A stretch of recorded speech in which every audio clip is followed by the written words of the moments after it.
The morning sunlight filtered through the floor-to-ceiling windows of Nathaniel Cross's penthouse office, illuminating the cream-colored envelope that sat mockingly on his mahogany desk. He had been staring at it for the past 20 minutes, his coffee growing cold in his hand. The elegant calligraphy on the invitation seemed to taunt him with its perfection, just like Victoria always had been. Perfect, polished, and ultimately untouchable.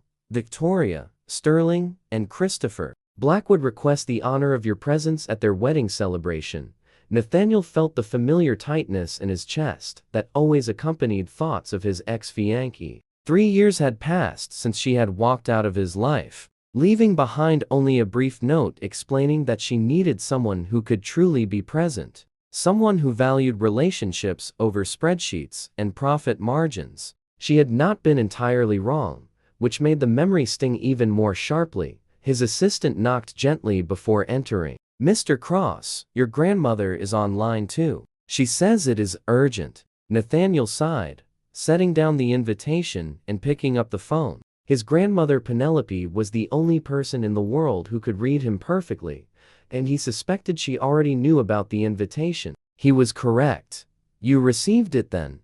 Penelope said without preamble, her voice warm but knowing. "The wedding invitation from Victoria. I got mine yesterday, grandmother," Nathaniel began, but she cut him off smoothly. "You are going, and you are not going alone. You need to show that woman and everyone else that you have moved on, that you are thriving." Nathaniel rubbed his temples, where a headache was beginning to form. "I have moved on. I have built my company into a global empire. I have everything I could possibly want. Everything except someone to share it with," Penelope observed gently. "But we are not having that conversation today. Today, we are discussing the fact that you need a date for this wedding. Someone who will make Victoria realize what she gave up, and more importantly, someone who might remind you that there is more to life than quarterly earnings reports."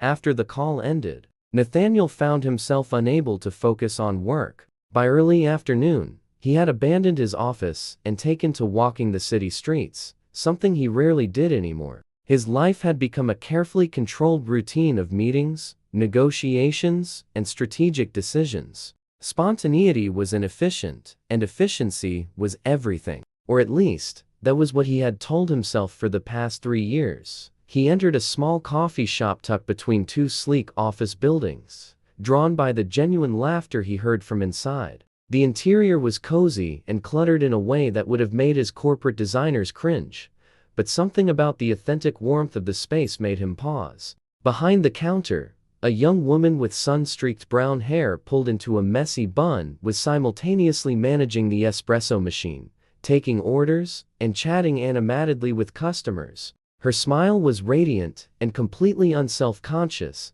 Jasmine Rivera had been working double shifts at the coffee shop for the past month, saving money to help her younger brother Diego with his college expenses. Art school was expensive, and their parents had passed away when Jasmine was 21, leaving her to raise Diego alone. She loved her brother fiercely and would do anything to ensure he had the opportunities she never had. Working extra hours was exhausting, but seeing Diego's talent flourish made every tired muscle worth it. She noticed the tall, handsome man in the expensive charcoal suit as soon as he entered. He looked completely out of place among the freelancers with laptops and students studying for exams. There was something guarded in his expression, a wariness that seemed at odds with the power evident in his bearing. When he reached the counter, Jasmine offered her brightest smile. "Welcome to Sunrise Corner. What can I get started for you today?" Her voice had a melodic quality that made Nathaniel pause. Most people in his world spoke in measured tones calculated for maximum impact. This woman sounded genuinely happy to see him, a stranger she had never met. "Black coffee," he said automatically, then surprised himself by adding, "and whatever pastry you recommend." Her eyes lit up. "The cinnamon rolls just came out of the oven. They are absolutely incredible. Trust me on this." Something about her enthusiasm made him nod. "I will trust you." While she prepared his order, Nathaniel found himself watching her fluid movements, the way she hummed softly under her breath, completely absorbed in her task. When she handed him the coffee and an enormous, fragrant cinnamon roll, their fingers brushed briefly. The contact sent an unexpected jolt through him. "First time here," she observed, ringing up his order. "I would definitely remember you." The comment was friendly rather than flirtatious, but Nathaniel felt color rise in his cheeks, a response he had not experienced in years. "First time," he confirmed. "I usually have my assistant handle coffee runs." Her expression became slightly mischievous. "Well, now you know you have been missing out. Sometimes you have to step outside your routine to find the good stuff."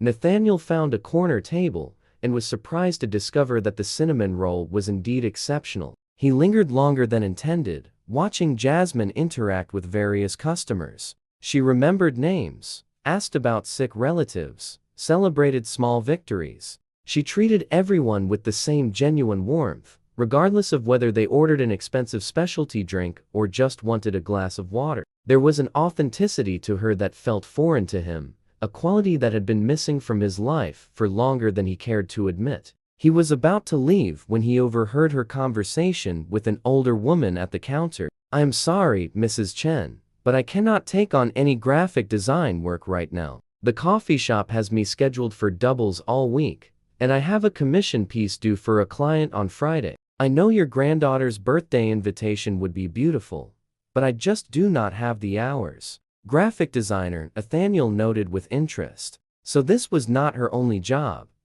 merely one of multiple hustles to make ends meet. The observation made something in his chest tighten. He recognized that kind of determination, that willingness to sacrifice comfort for someone else's future. It reminded him of his own younger years, before success had insulated him from struggle. As he stood to leave, an impulse seized him, completely out of character, but impossible to ignore. He approached the counter where Jasmine was wiping down the espresso machine. "Excuse me," he said, and she looked up with that same warm smile. "That was the best cinnamon roll I have had in years." "I am glad. We pride ourselves on our baked goods. Tell your assistant to send you back anytime." Nathaniel hesitated, then plunged forward before his rational mind could stop him. "I have an unusual question, and please feel free to say no. I overheard you mention you do graphic design work. Are you freelance?" Jasmine nodded, wiping her hands on her apron.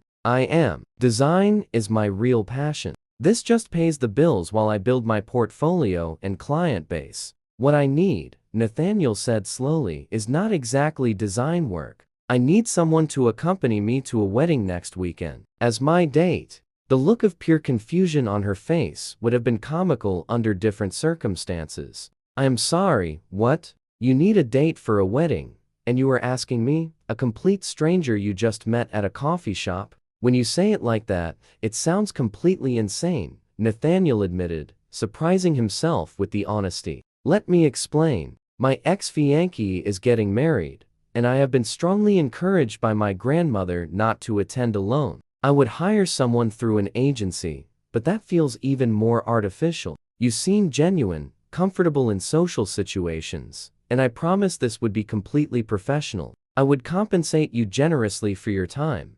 Jasmine stared at him, processing the bizarre request. "How generously are we talking?" $10,000 for one weekend. Travel, accommodations, appropriate wardrobe, all provided. All you have to do is attend the wedding weekend events with me and be pleasant company." The number made her breath catch. $10,000 would cover 3 months of Diego's tuition and art supplies. It would give her breathing room she desperately needed, a chance to focus on building her design business without the constant panic of bills. But accompanying a stranger to his ex's wedding? That seemed like the plot of a romantic comedy, not something that happened in real life. "Why me?" she asked bluntly. "You could probably ask anyone. You are clearly successful and attractive. Why approach a random barista?" "Because you are real," Nathaniel said simply. "Everyone in my world calculates every interaction, every smile, every gesture. You treated that elderly woman with the same kindness you showed the teenager who could barely afford a small coffee.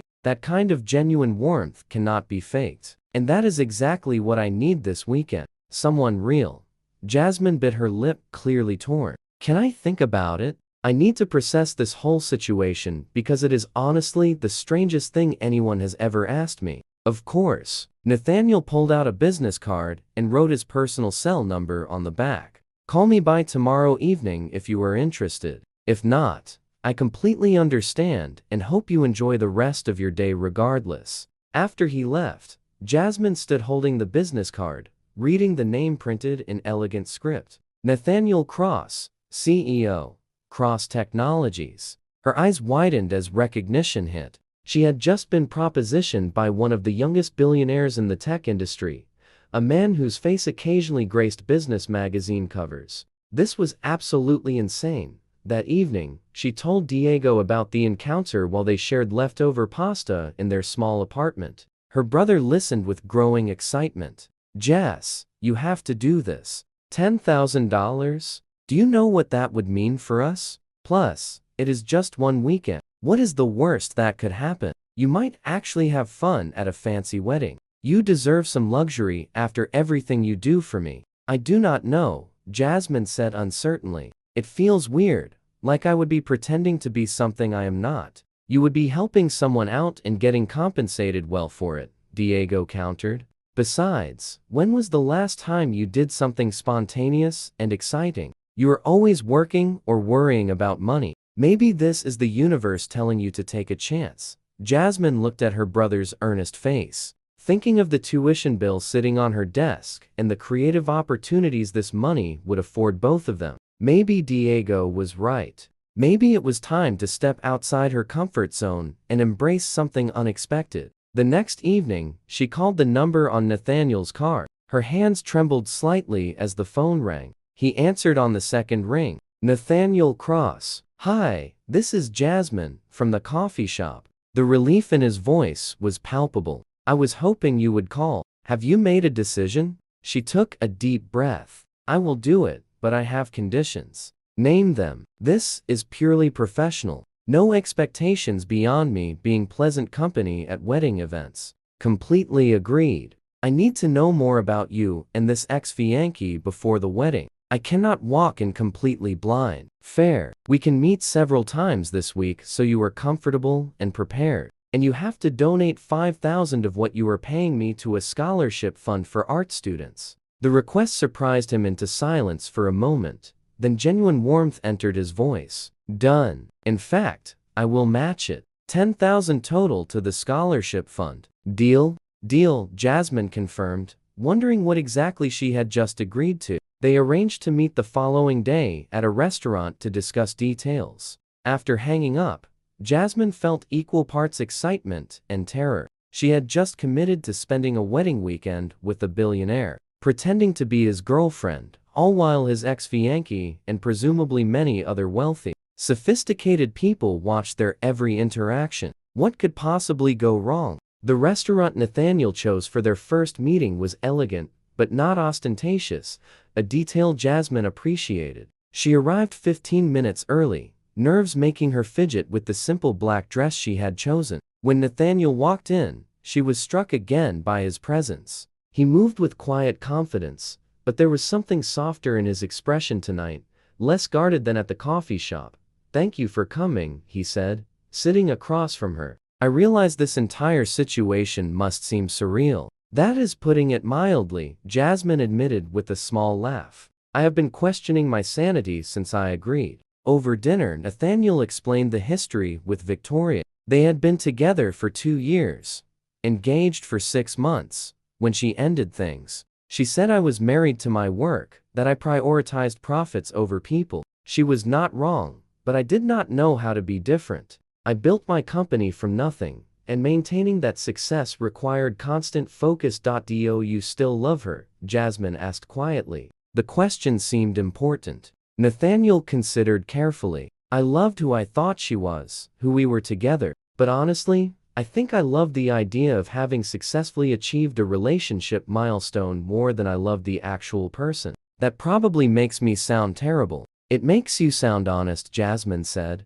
"and self-aware enough to recognize the difference. That counts for something." Over the next week, they met 3 more times. Nathaniel took her shopping for appropriate attire, insisting she choose whatever made her feel confident. Jasmine selected a flowing sapphire blue gown for the reception and several elegant daytime outfits for other events. She felt like Cinderella, though she kept that thought to herself. They rehearsed their backstory, deciding to stay close to truth. They had met at a coffee shop, bonded over shared values about giving back, and enjoyed each other's company. Simple, believable, minimal deception required.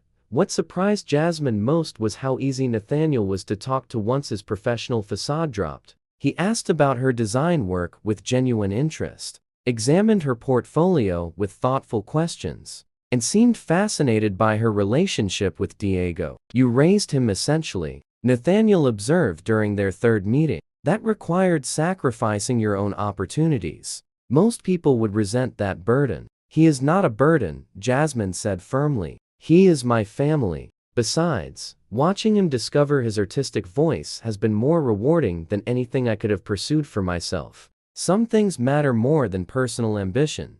The comment seemed to affect Nathaniel deeply. He was quiet for a long moment before speaking. "I have spent years believing personal ambition was the only thing that mattered. Success was the goal, and everything else was secondary. But listening to you talk about Diego, seeing how you prioritize relationships and community, it makes me wonder what I have been missing." "You have not been missing anything," Jasmine said gently. "You just made different choices based on different circumstances. There is no single right way to live a meaningful life. But maybe," she added with a small smile, "there is room to expand your definition of success beyond quarterly earnings."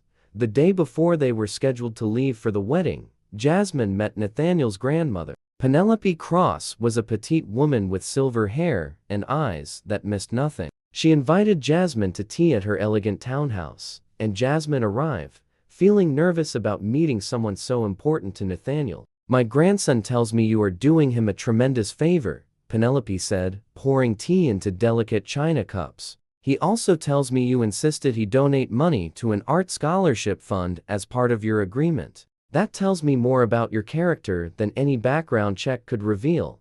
I believe in supporting young artists," Jasmine explained. "My brother has immense talent, but without financial help, he would never have had the chance to develop it. Too many creative kids get lost because they cannot afford to pursue their gifts." Penelope studied her with approval. Nathaniel has been locked in his own head since Victoria left. He used her rejection as confirmation that relationships were distractions, that emotional investment led only to pain. "I hope this weekend reminds him that connection is what makes success meaningful." "No pressure," Jasmine said wryly, making Penelope laugh. "Just be yourself, dear."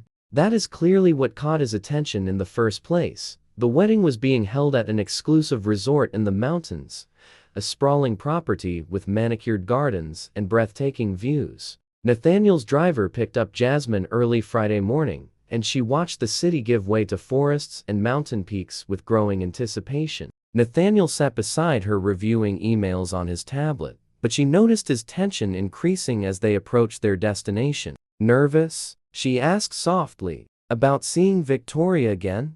"About everyone's expectations and judgments," he admitted. "My social circle can be ruthlessly observant. They will analyze every interaction, looking for weakness or scandal. Then we give them nothing to analyze except two people enjoying each other's company," Jasmine said with more confidence than she felt. The resort was stunning. Their rooms were adjacent suites with a connecting door that would remain locked, Nathaniel assured her. The first event was a welcome cocktail party that evening in the garden. Jasmine spent 2 hours getting ready, her hands shaking slightly as she applied makeup. When she finally emerged wearing a knee-length cream dress with delicate lace details, Nathaniel was waiting in the hallway. He stopped mid-sentence in his phone conversation, staring at her with an expression that made her pulse quicken. "You look beautiful," he said after ending his call. "Truly stunning. You clean up pretty well yourself," Jasmine replied, taking in his perfectly tailored navy suit. "Ready to face the lions?" "As ready as I will ever be." The garden was filled with impeccably dressed guests holding crystal champagne flutes. Jasmine felt dozens of eyes turn toward them as they entered, assessment and curiosity evident in many gazes. Nathaniel's hand settled at the small of her back, a gesture that felt both protective and possessive. Then Victoria appeared, and Jasmine understood immediately why Nathaniel had been engaged to her. She was breathtaking in an effortless way, with platinum blonde hair and features that belonged on magazine covers. Her smile was gracious as she approached, though Jasmine detected calculation behind the warmth. "Nathaniel, I'm so glad you could make it." Victoria kissed his cheek, then turned to Jasmine with curiosity. "And you must be his guest. I do not believe we have met." "Jasmine Rivera," Jasmine said, offering her hand with a confident smile. "Congratulations on your upcoming wedding." "Thank you." Victoria's handshake was brief, her eyes assessing. "How did you and Nathaniel meet?" "At a coffee shop, actually," Jasmine said the truth, making her response natural. "I was working behind the counter. He came in looking stressed, and I convinced him to try our cinnamon rolls. We started talking, discovered shared interests, and here we are." "How refreshingly normal," Victoria said, though something in her tone suggested she found it anything but. "Nathaniel has always appreciated authenticity." Her gaze flickered to Nathaniel with unreadable emotion before she excused herself to greet other guests. The rest of the evening passed in a blur of introductions. Nathaniel's friends and business associates were polite, but clearly intrigued by Jasmine's presence. She handled the attention with natural grace, asking genuine questions about their lives and interests. Unlike many in attendance who seemed to treat conversation as networking opportunity, Jasmine simply connected with people as people. Nathaniel watched her work the room with growing admiration. She made an elderly board member laugh with a story about her brother's art school mishaps. She discussed sustainable fashion with a designer who seemed charmed by her knowledge. She listened intently to a young entrepreneur's startup pitch, offering thoughtful observations that made him light up with validation. Later, as they walked through the garden after the party ended, Nathaniel voiced his thoughts. "You were incredible tonight. Everyone loved you." "I just talked to people," Jasmine said with genuine confusion. "That is what you do at parties, right?" "Most people at these events are performing," Nathaniel explained. "Every conversation is calculated for advantage or impression management. You were just genuinely interested in people. It is remarkably rare in my world." "That sounds exhausting," Jasmine observed.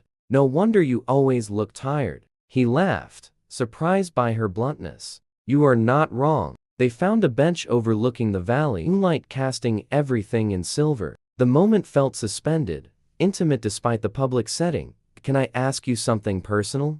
Jasmine ventured. "Always." "Do you regret how things ended with Victoria? Or do you regret what her leaving revealed about yourself?" The question cut straight to something Nathaniel had been avoiding examining. "Both," he admitted quietly. "I regret that I could not be what she needed, but more than that, I regret realizing how empty my life had become. Success stopped meaning anything beyond numbers on balance sheets. I forgot why I started building the company in the first place." "Why did you start?" Jasmine asked. "To prove I was not destined for poverty, to create opportunities for people like my mother who cleaned offices to support her family. Somewhere along the way, I lost sight of the mission and became obsessed with the metrics." "Then maybe this weekend is not just about showing Victoria you have moved on," Jasmine suggested gently. "Maybe it is about reminding yourself what matters beyond the metrics." Saturday brought a golf outing for the men and spa appointments for the women.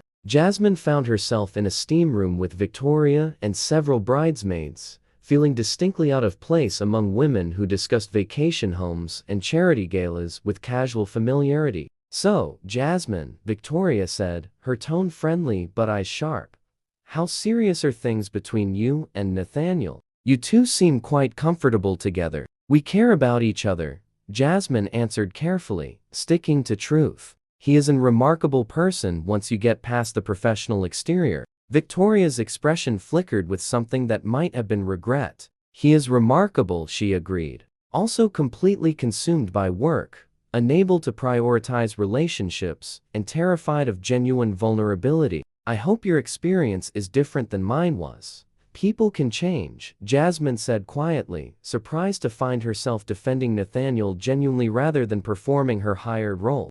Sometimes they just need the right motivation or the right person to help them see possibilities beyond their established patterns. Do you think you are that person? Victoria asked, and there was real curiosity beneath the challenge. I think, Jasmine said slowly, that Nathaniel is capable of being that person for himself if he chooses. No one can change someone else. We can only support people in becoming who they want to be. The answer seemed to surprise Victoria into silence. That evening was the rehearsal dinner, an elegant affair in the resort's grand ballroom. Jasmine wore a stunning emerald dress that made her eyes luminous. When Nathaniel saw her, something in his expression made her breath catch. They were seated at a table with several of Nathaniel's business partners and their spouses. The conversation inevitably turned to work, complex discussions of market trends and investment strategies that should have bored Jasmine. Instead, she listened with genuine interest, asking clarifying questions that revealed her sharp intelligence. At one point, she offered an observation about user experience design that made the entire table pause and reconsider their approach to a product launch. You have a good eye for this, one of the partners said with approval. Have you considered tech industry work? I am happy with my current path, Jasmine replied diplomatically, though she caught Nathaniel's thoughtful expression. During dinner, Christopher Blackwood, the groom, stopped by their table. His handshake with Nathaniel was cordial, but held undercurrents of male posturing. You have done well for yourself since Victoria and I got together, Christopher observed. Expanding into 3 new markets this year alone. Impressive. Nathaniel's smile did not reach his eyes. Business has been good. Congratulations on your upcoming marriage. Victoria is an exceptional woman. She is, Christopher agreed, his gaze flickering to Jasmine with obvious appreciation. You seem to have found someone exceptional yourself. Jasmine is remarkable, Nathaniel said, and the sincerity in his voice surprised even himself. She reminds me what matters beyond boardrooms and profit margins. After Christopher left, Jasmine leaned close to Nathaniel. That was awkward. Sorry you had to witness the territorial peacocking. Does it bother you? She asked quietly, seeing them together. Happy? Less than I expected, Nathaniel admitted. Watching Victoria with Christopher, I realized we were never right for each other. We looked perfect on paper, but there was no real depth to our connection. We were 2 ambitious people who thought a relationship was another achievement to check off the list. What you said about me reminding you what matters beyond work, Jasmine ventured. Did you mean that? Or were you just performing for Christopher? Nathaniel met her eyes, and something intense passed between them. I meant it. This week, getting to know you, seeing how you approach life with genuine care for others, it has shifted something in me. You make me want to be someone who deserves the warmth you offer so freely. The vulnerability in his admission made Jasmine's heart race. They were supposed to be playing roles, maintaining professional boundaries. But somewhere between coffee shop meetings and mountain resort conversations, the line between performance and reality had blurred dangerously. I should tell you something, Jasmine said, her voice barely audible over the dinner conversation around them. This stopped feeling like an arrangement days ago. Being with you, talking to you, it feels real to me now. That terrifies me, because in 2 days we go back to our separate lives. And I do not know how to pretend this connection is not genuine. Before Nathaniel could respond, the best man called for attention to begin toasts. The moment passed, but Nathaniel's hand found Jasmine's under the table, fingers intertwining in a gesture that felt like promise and question simultaneously. They sat through speeches about love and commitment, both acutely aware of the electricity flowing between them, both wondering what it meant and where it could possibly lead. That night, after the rehearsal dinner ended, they walked through the resort gardens again. The air was cool and filled with the scent of night-blooming jasmine. How did you end up raising your brother? Nathaniel asked, genuinely wanting to understand her. Our parents died in a car accident when I was 21, and Diego was 15, Jasmine explained quietly. I had just started college on a partial scholarship, working multiple jobs to cover the rest. After they died, I dropped out to take care of Diego. He needed stability, someone to make sure he finished high school and had a chance at his dreams. Did you resent having to give up your education? Sometimes, Jasmine admitted. Not because of Diego, but because I wonder who I might have become if I had been able to finish my degree. But then I see his artwork, hear his passion when he talks about design theory, and I know every sacrifice was worth it. He is going to do amazing things. You are remarkable, Nathaniel said, with quiet intensity. The sacrifices you made, the way you prioritize someone else's future over your own ambitions, that kind of selflessness is extraordinary. I am not selfless, Jasmine protested. I am just a person who loves her brother and did what needed doing. Most people would not have done what you did, Nathaniel insisted. Most people would have found reasons why they could not handle that responsibility. You stepped up without hesitation and built a life that supports both of you. That takes strength and character. That cannot be taught. They reached a secluded corner of the garden, where a fountain bubbled softly. Nathaniel turned to face her fully, his expression serious. Jasmine, I need to be honest with you. When I hired you for this weekend, I thought it would be simple. Bring someone pleasant to a wedding, show Victoria I had moved on, maintain professional boundaries. But being with you has complicated everything. You make me feel things I have not felt in years, maybe have never truly felt. Hope, curiosity, the desire to be better than I have been. I do not know what happens after this weekend, but I need you to know this has become real for me too.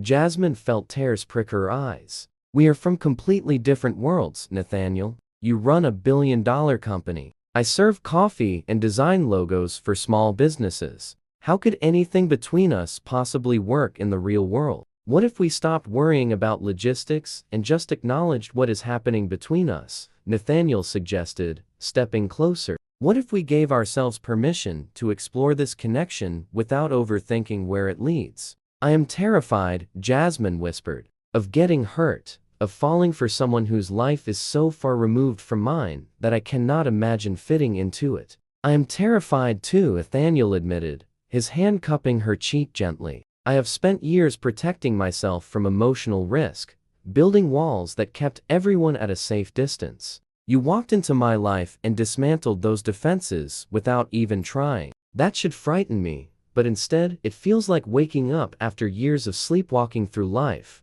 He kissed her then, soft and questioning, giving her every opportunity to pull away. Instead, Jasmine leaned into the kiss, her hands sliding up to his shoulders as the world narrowed to just the two of them. The kiss deepened, filled with weeks of building tension and genuine emotion that had grown despite their attempts to maintain professional distance. When they finally broke apart, both were breathing hard. Tomorrow is the wedding, Nathaniel said, his forehead resting against hers. Let us get through tomorrow, see Victoria married and happy. Then we figure out what comes next for us together. Okay, Jasmine agreed, though uncertainty still clouded her thoughts. They walked back to their rooms hand in hand, neither willing to break the connection just yet. At her door, Nathaniel kissed her once more, tender and full of promise, before forcing himself to step back.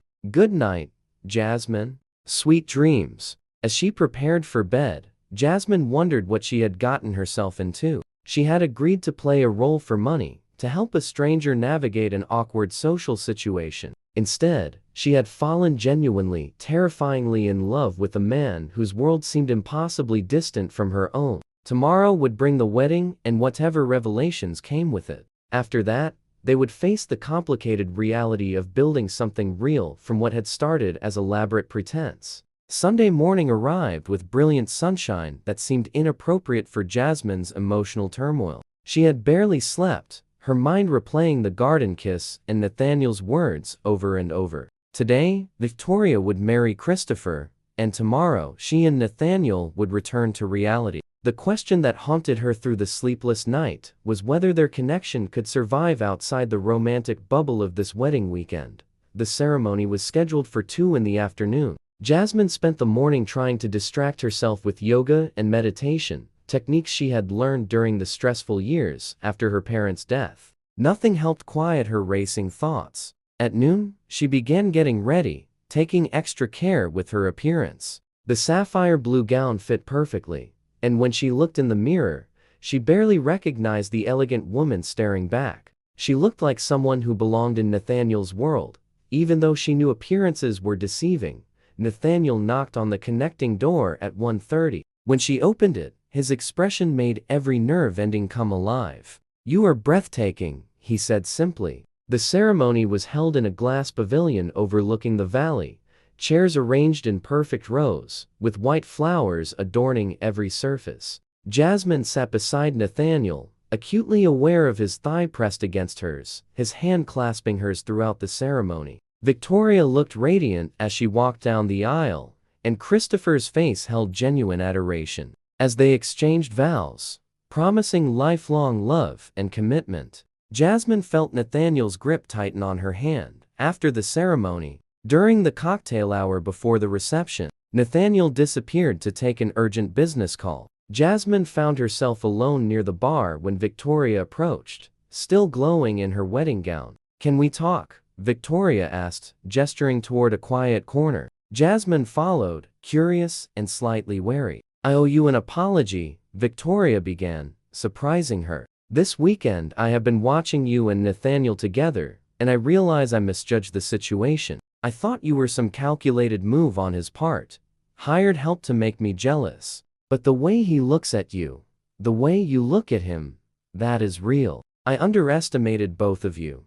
"Why are you telling me this?" Jasmine asked carefully. "Because I want you to understand why I left Nathaniel," Victoria said, her voice quiet and serious. "I loved him, but I could never reach him emotionally. He kept everything locked away, treated our relationship like another business venture to manage efficiently. I needed more than what he could offer. So I left and eventually found Christopher, someone more naturally open and present. But watching Nathaniel with you, I see something I never witnessed in our entire relationship. He is present, genuinely engaged, vulnerable in ways he never was with me. You reached parts of him could not access." Jasmine did not know how to respond. The situation felt surreal, receiving relationship insights from the bride on her wedding day. "I did not set out to reach him," she admitted. "We just connected naturally. Maybe timing matters as much as compatibility." "Maybe," Victoria agreed. "Or maybe you are exactly who he needed to help him become who he was always capable of being.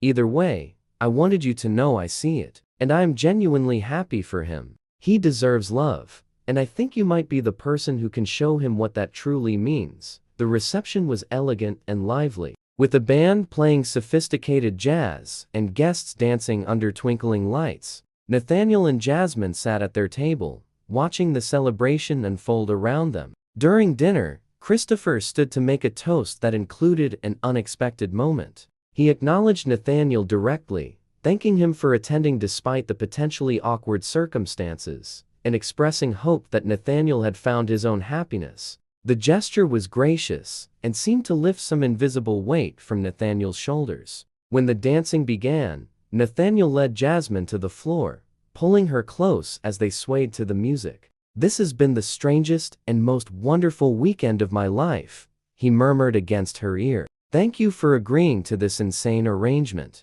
"I think I am the one who should be thanking you," Jasmine replied. "You have shown me a world I never imagined experiencing, but more importantly, you have shown me who you really are beneath all the polish and success. I like that person very much."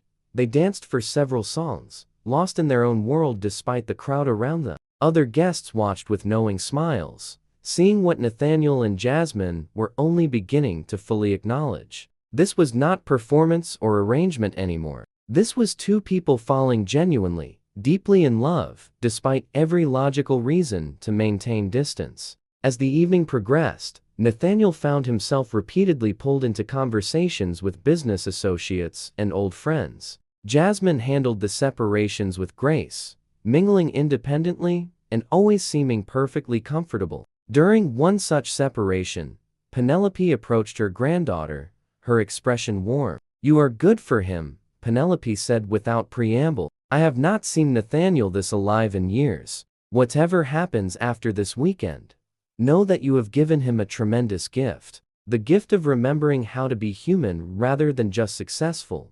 The thought of after this weekend filled Jasmine with dread. Tomorrow, they would return to the city, to separate lives and vastly different daily realities. How could what they had built here survive in the real world? As if sensing her thoughts, Nathaniel appeared at her elbow, gently steering her back toward the dance floor. "Stop overthinking," he said softly. "I can see your mind spinning from across the room. Just be here with me tonight. Let tomorrow worry about itself." They stayed until the reception ended, until Victoria and Christopher departed in a shower of rose petals and well wishes. Walking back to their rooms through the quiet resort, Jasmine felt the weekend ending like a physical ache. At her door, Nathaniel pulled her close, his embrace tight and almost desperate. "Come to my suite," he said quietly. "We need to talk about what happens next, and I do not want to do it standing in a hallway." Inside his suite, they settled on the sofa overlooking the moonlit mountains.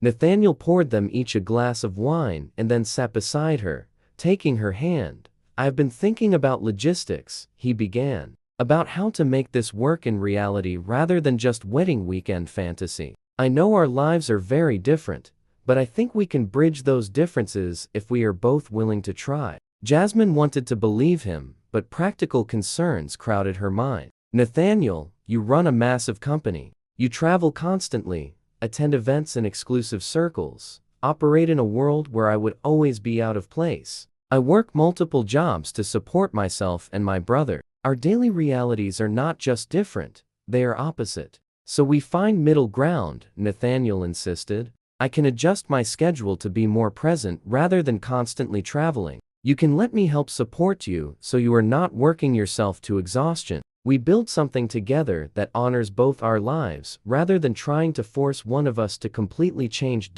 It sounds simple when you say it like that," Jasmine said softly, "but reality is complicated. Your friends, your colleagues, they will always see me as someone who does not belong. The coffee shop barista who somehow caught the billionaire's attention. I do not want to spend my life feeling like an imposter in your world." "Then we create our own world," Nathaniel said, with growing intensity. "I do not care what anyone else thinks. These past few days with you have been more meaningful than years of achieving business milestones. You make me want to be better, to care about things beyond profit margins and market share. I am not willing to let that go just because our backgrounds are different." "What about my obligations?" Jasmine asked. "Diego still has 2 years of school left. I cannot just abandon my responsibilities to him." "I would never ask you to," Nathaniel assured her. "In fact, I want to help.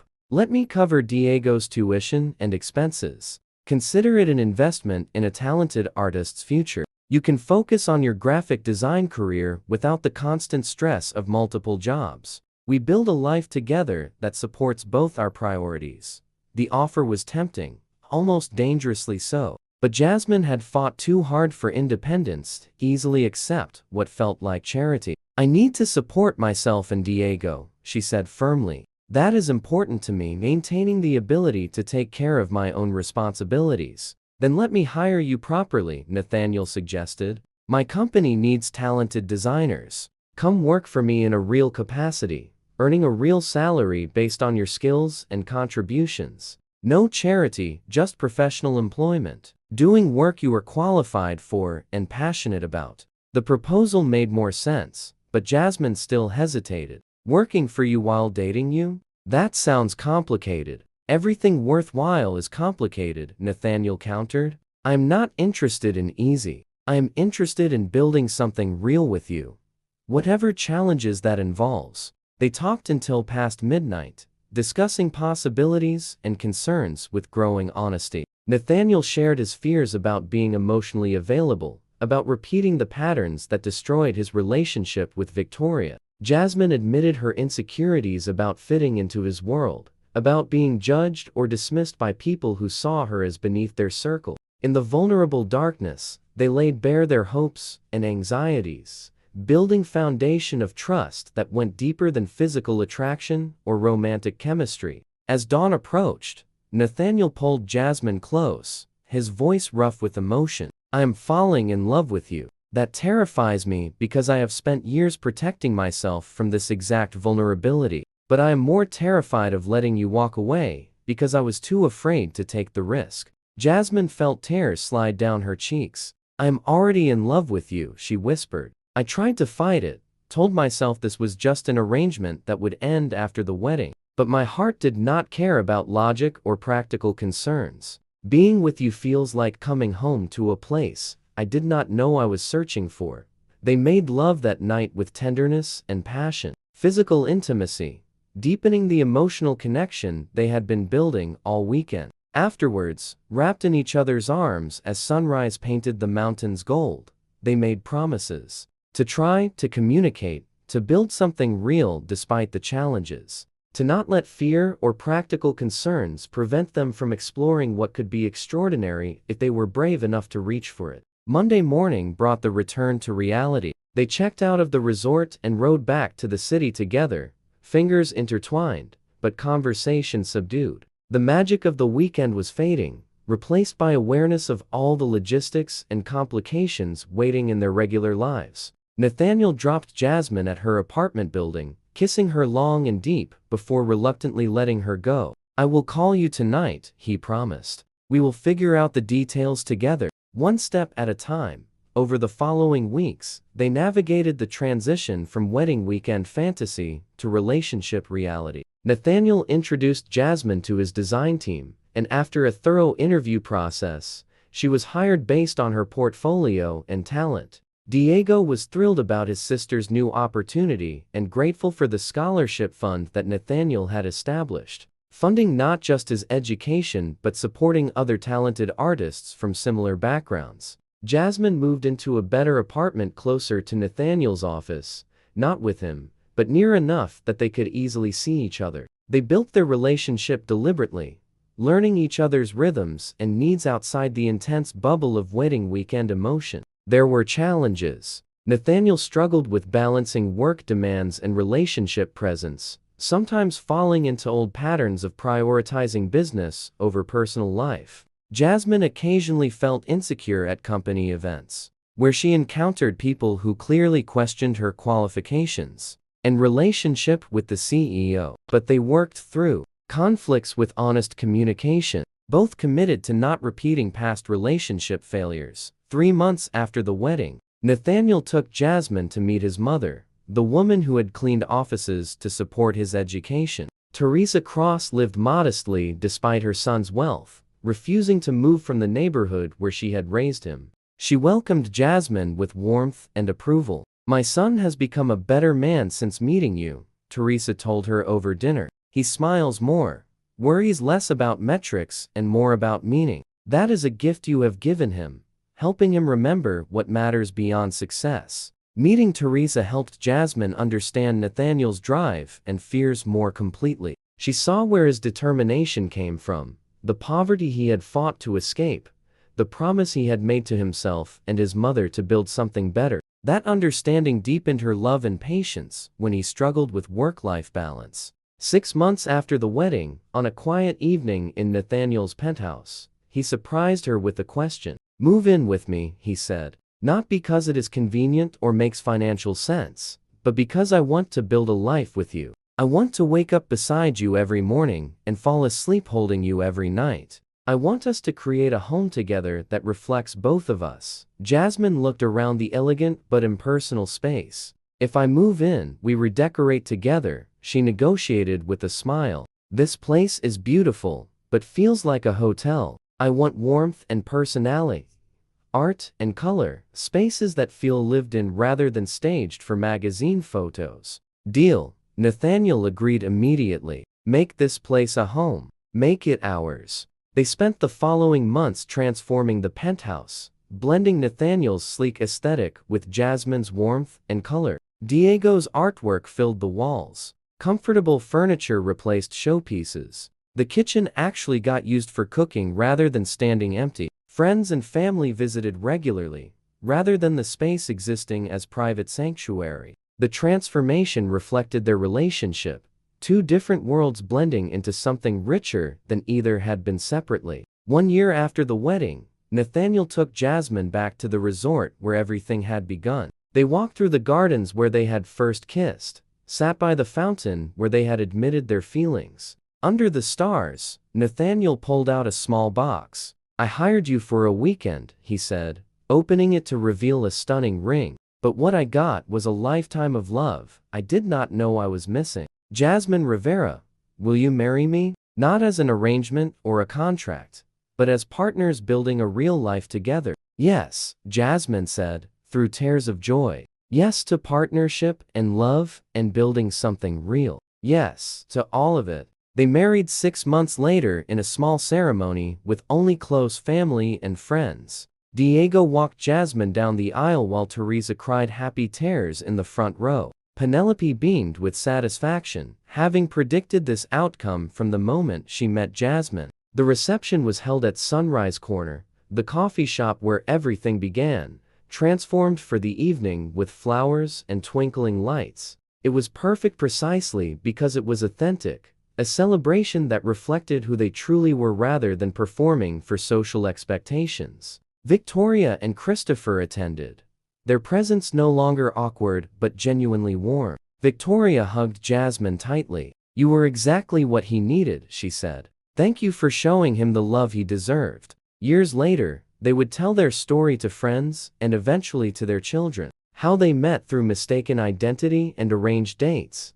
How a wedding weekend meant to showcase moving on instead became the beginning of everything. How love found them when neither was looking for it, dismantling walls and bridging worlds that seemed impossibly distant. The story would always begin the same way. He needed a date to his ex's wedding. She needed money to support her brother's dreams. What happened next changed both their lives forever. Because sometimes the best love stories start with the strangest arrangements, and sometimes taking a risk on connection transforms not just a weekend, but an entire future. Nathaniel Cross, the billionaire who had built an empire on calculated decisions and emotional distance, learned that the best investment he ever made was in opening his heart. Jasmine Rivera, who had sacrificed her own dreams to support her brother, discovered that her greatest reward was finding someone who valued her exactly as she was. Together, they built a life that honored both ambition and authenticity, success and connection, proving that different worlds can create something extraordinary when love provides the bridge. And it all started with one wedding invitation, one desperate proposal, and two people brave enough to let an arrangement become real love.